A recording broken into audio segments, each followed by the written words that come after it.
interesting about loneliness.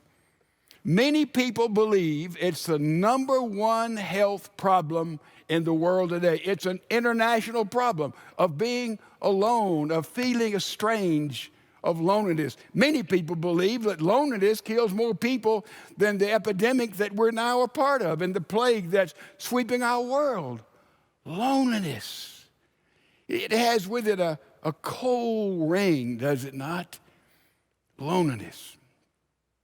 Cigna did an international survey and talked with over 20,000 people, a lot of folks. And the result of that survey, and they asked them about loneliness, about being alone, and over half of the 20,000 said, we feel lonely some of the times, and many of them said, we feel lonely all of the time.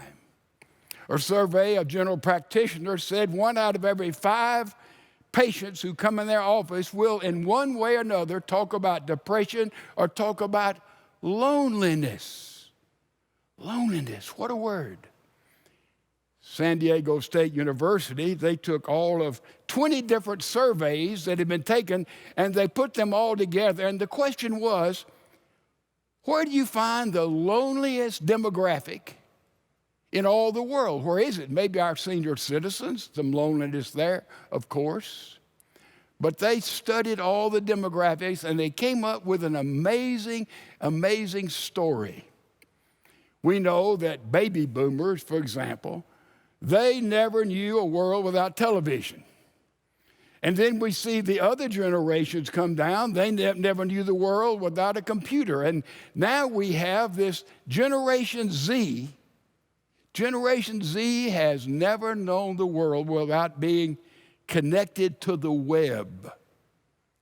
And this survey by San Diego State, as they looked at a lot of other surveys, said that 98%, listen to this, of all Z generation young people stay connected to the web every day of the week.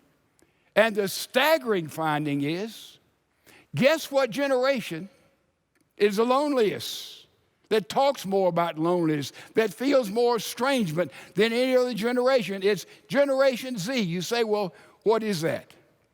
Adolescence is from 10 to 17. Generation Z is from 18 to 23.